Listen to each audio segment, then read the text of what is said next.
Quand on dit je dois ma carrière à ma maîtresse. Donc ça, je l'ai vu dans aucune interview, aucune émission. Après la mort de Roland Courbis, ce que Zinedine Zidane a enfin osé dire. Il a fallu qu'il meure pour que Zidane parle. Pendant des décennies, il a gardé le silence, refusant de réagir aux pics, aux critiques voilées, aux souvenirs brouillés que Roland Courbis laissait flotter sur les plateaux télé. Mais cette fois, quelque chose a changé. Ce n'est pas une simple déclaration d'hommage. Ce que Zidane a osé dire bouleverse les lignes. Pourquoi a-t-il attendu aussi longtemps? Était-ce de la dignité, de la rancune ou une vérité qui dérangeait trop de monde pour être révélée de son vivant? Que cache ce message énigmatique posté quelques heures après l'annonce du décès? Et surtout, qu'est-ce que Courbis lui avait fait pour mériter un silence aussi long, puis une sortie aussi calculée? Le 12 janvier 2026, la nouvelle tombe comme une déflagration dans le monde du football français. Roland Courbis est mort, à 70 ans, des suites d'un arrêt cardiaque. Ancien joueur, entraîneur charismatique, consultant aux formules tranchantes, il laissait derrière lui une carrière riche en succès et en controverses. Mais avant d'être la voix inimitable de RMC, Courbis était un pur produit des quartiers populaires de Marseille, là où il avait appris très tôt que le respect se gagne à coups de poing ou de franc-parler. Né le 12 août 1953 à Marseille, Roland Alexandre Courbis a grandi dans un environnement où le football n'était pas un jeu, mais une échappatoire. Repéré très jeune, il intègre les rangs de l'Olympique de Marseille dans les années 1970. Défenseur rugueux, parfois provocateur, il enchaîne ensuite les clubs français, Ajaccio, Sochaux, Monaco, mais aussi un passage en Suisse, à Sion. Si sa carrière de joueur reste honorable, c'est surtout sur le banc de touche qu'il deviendra une figure incontournable du football hexagonal. Dès le début de sa reconversion comme entraîneur dans les années 1980, Courbis impose un style bien à lui, directif, impitoyable, spectaculaire. Il aime les hommes de caractère, déteste les fragiles et ne supporte pas qu'on lui tienne tête. À Toulon, puis à Bordeaux, il forge sa réputation d'entraîneur dur mais visionnaire. À Montpellier, il est adulé comme un sauveur. À Marseille, il devient une légende, pour le meilleur et pour le pire.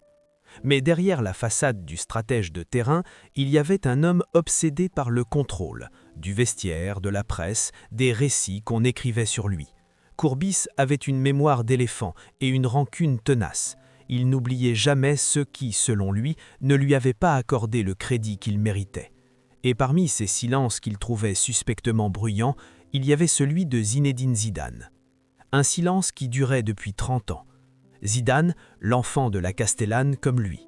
Zidane, le gamin de Cannes qu'il aurait pu ou dû façonner à sa manière. Zidane, devenu légende planétaire, mais qui n'a jamais publiquement cité Courbis parmi ses influences. Pourquoi?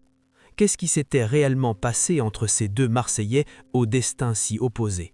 Pourquoi l'un était devenu icône du silence quand l'autre faisait de la parole une arme? Dans les années 1990, alors que la carrière de Roland Courbis décolle sur le banc des grands clubs, un autre nom commence à faire parler de lui, Zinedine Zidane. Le jeune milieu de terrain passé par l'AS Cannes impressionne déjà par sa vision du jeu. Mais à cette époque, peu de gens le perçoivent encore comme un futur ballon d'or. Courbis, lui, est aux premières loges. Selon plusieurs témoignages rapportés dans la presse sportive, l'entraîneur aurait eu l'opportunité de travailler avec Zidane, ou du moins de s'investir davantage dans sa progression. Mais il ne le fit pas. Pourquoi ? Certains anciens collaborateurs affirment que Courbis trouvait Zidane trop introverti, pas assez meneur d'hommes. D'autres vont plus loin, évoquant des tensions larvées entre leurs entourages respectifs à Marseille. L'hypothèse la plus répandue reste celle d'une incompréhension mutuelle. Là où Zidane incarnait l'élégance, la réserve, l'introspection, Courbis projetait la parole, la passion, l'affrontement. Deux Marseillais, deux trajectoires, deux visions de la grandeur. Avec le temps, ces différences ont creusé un fossé.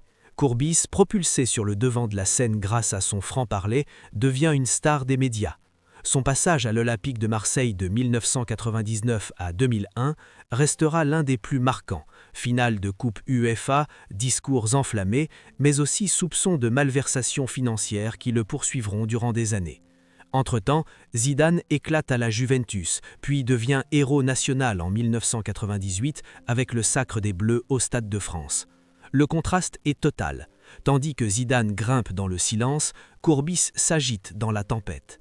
Sur les plateaux de télévision, Courbis n'a jamais directement attaqué Zidane, mais il distillait des remarques sibyllines, des phrases comme « Certains n'ont pas besoin d'ouvrir la bouche pour être sacrés saints » ou encore « Le talent c'est bien, mais sans tripe tu gagnes pas un vestiaire ».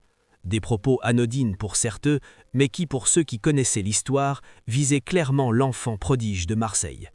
Et Zidane, il ne répondit jamais, pas un mot, pas une allusion.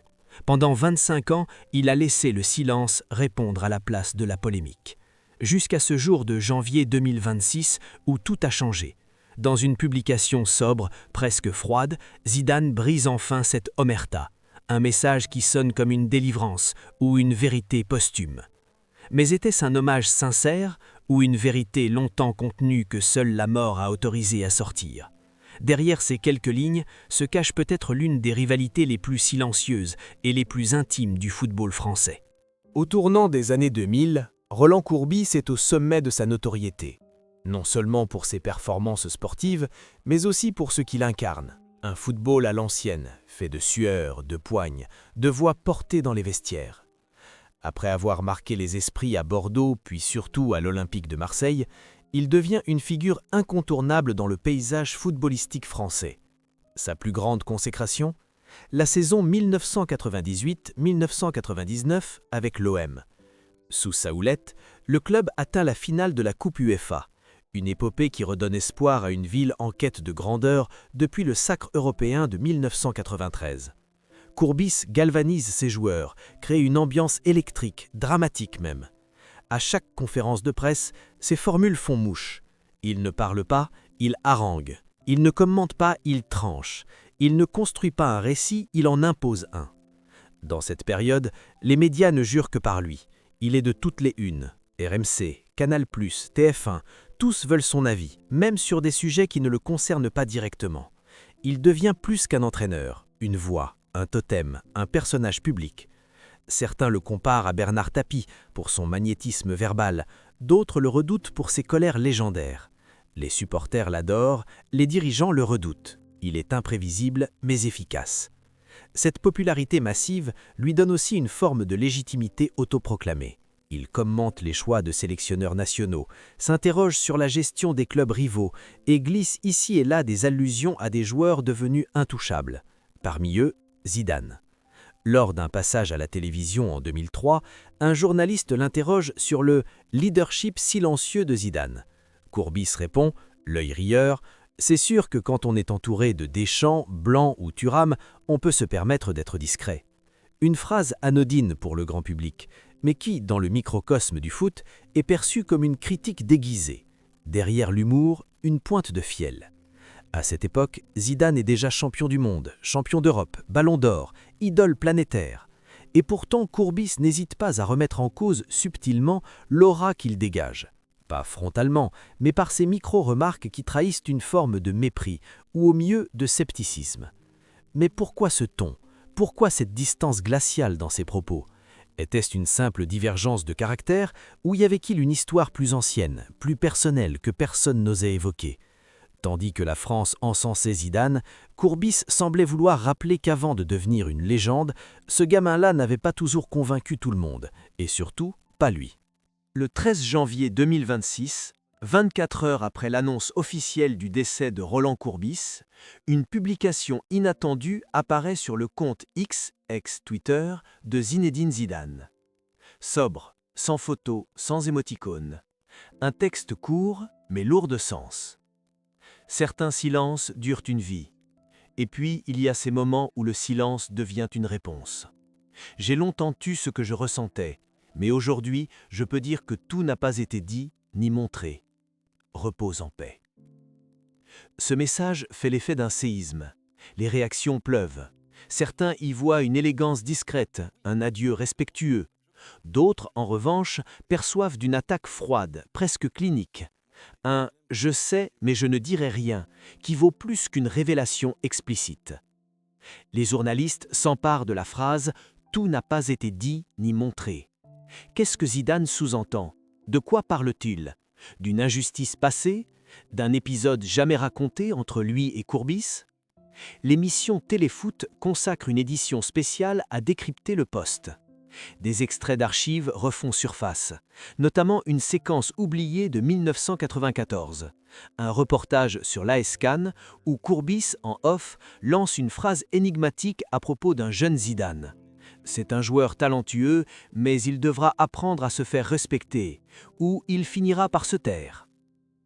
Dans les jours qui suivent, d'anciens joueurs et collaborateurs de Courbis brisent à leur tour le silence.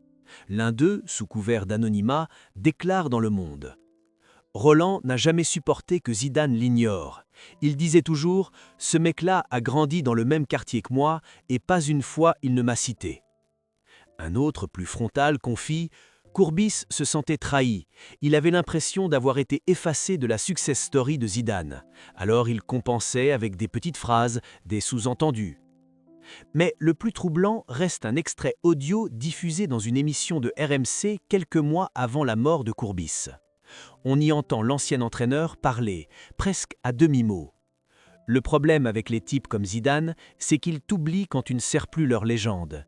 Et puis un jour, ils se souviennent de toi quand t'es plus là. À ce moment-là, tout s'imbrique.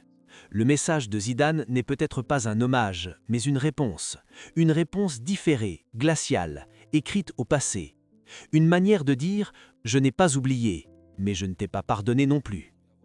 Le public se divise. Les uns défendent Zidane, le jugeant digne dans sa retenue, les autres lui reprochent de régler ses comptes post-mortem. Et un doute naît. Y a-t-il eu un épisode précis, un moment clé que personne n'a jamais raconté, une humiliation, un désaccord, une rupture silencieuse qui expliquerait ce froid légendaire? Ce que peu savent, c'est qu'en 1992, un rendez-vous avait été organisé dans les coulisses d'un tournoi amical, à Marseille. À l'époque, Zidane n'était encore qu'un jeune joueur prometteur, fraîchement repéré par des émissaires de Bordeaux. Roland Courbis, alors consultant et recruteur informel pour certains clubs du Sud, aurait été approché pour donner son avis sur plusieurs jeunes talents issus de la région. Selon un ancien membre de la cellule de recrutement de l'OM, Courbis aurait catégoriquement écarté Zidane. Sa phrase, rapportée plus tard dans un livre non officiel, aurait été « C'est un joueur talentueux, mais il devra apprendre à se faire respecter, ou il finira par se taire. » Cette phrase, jamais confirmée mais souvent répétée dans les couloirs du foot français, aurait marqué Zidane. Et si ce souvenir n'a jamais été évoqué publiquement, plusieurs sources proches de l'ancien Ballon d'Or affirment qu'il n'a jamais digéré cette mise à l'écart. Non pas pour l'avoir empêché de réussir, sa carrière parle d'elle-même, mais pour ce qu'elle symbolisait, le refus d'être compris, reconnu, dans un monde qui n'aimait pas les silences.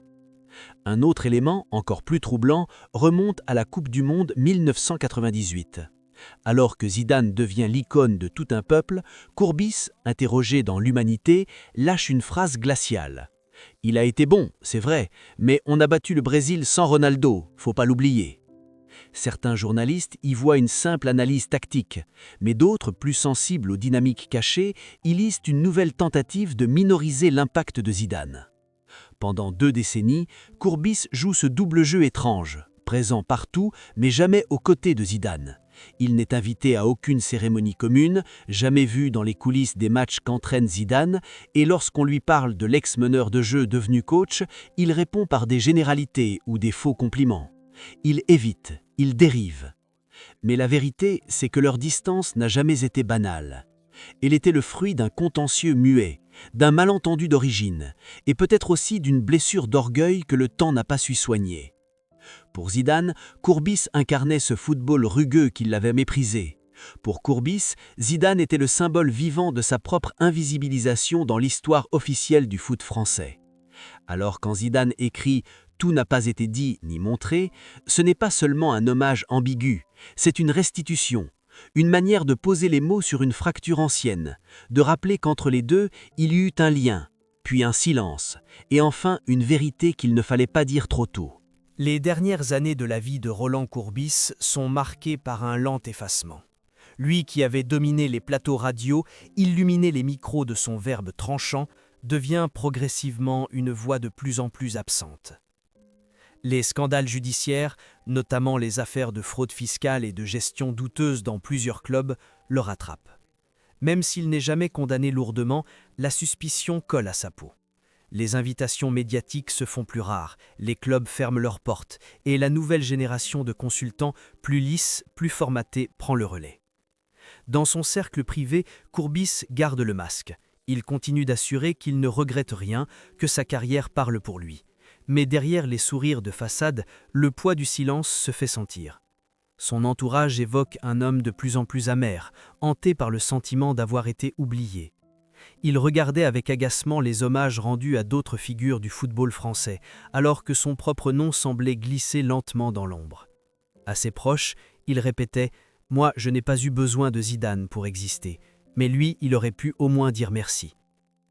Cette rancœur s'intensifie avec le temps, d'autant que Zidane, fidèle à lui-même, garde le cap. Pas une interview ne le détourne de son calme, de sa retenue.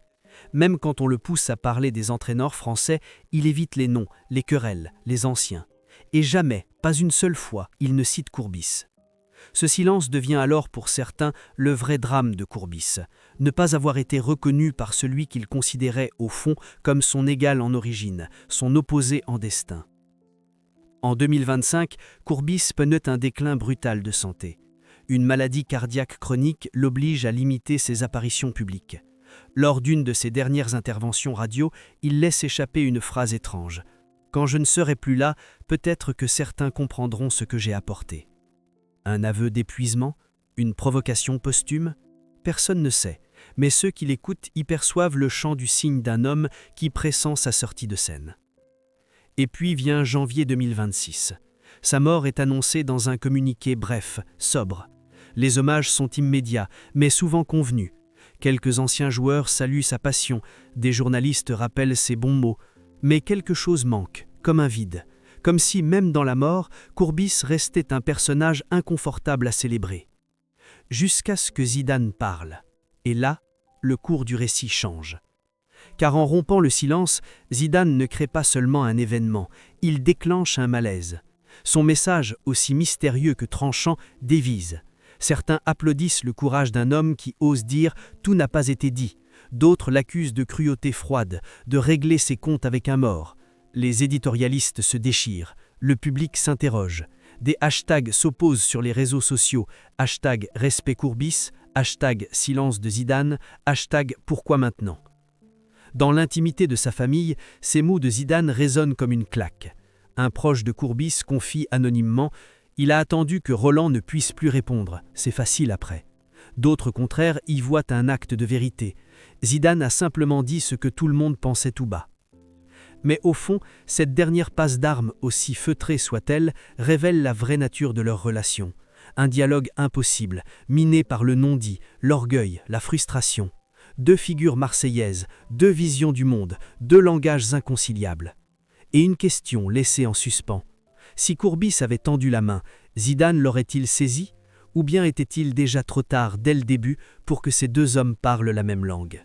Il y a des histoires qui ne trouvent jamais de fin apaisée. Celle entre Roland Courbis et Zinedine Zidane en fait partie. Deux hommes nés dans les mêmes rues brûlantes de Marseille, deux trajectoires tracées dans la poussière des stades et les lumières des caméras, mais jamais parallèles. L'un a choisi le bruit, l'autre le silence. L'un a cultivé la parole comme une arme, l'autre l'a retenue comme une protection. Et au bout de cette opposition, il ne reste qu'un constat douloureux. Ni reconnaissance, ni réconciliation. Le message de Zidane restera dans l'histoire comme un coup de scalpel, une phrase sèche, nette, posée comme un acte. Était-ce une libération pour lui, une vengeance élégante, ou un ultime hommage déguisé à un homme qu'il n'a jamais su aimer, mais qu'il n'a jamais pu totalement oublier? Les avis divergent. Et c'est peut-être là que réside la complexité de cette relation, dans l'impossibilité de la réduire à une querelle ou à une admiration muette. Car au fond, Zidane n'a pas dit grand-chose, mais il a dit assez. Assez pour ouvrir une faille, assez pour rappeler qu'entre les lignes des carrières, il y a des blessures invisibles, des histoires inachevées, des silences qui crient plus fort que des cris. Alors la question demeure. Que vaut une parole qui arrive après la mort? Est-elle une baume ou une lame? Est-ce que parler trop tard, c'est parler pour soi ou pour les autres?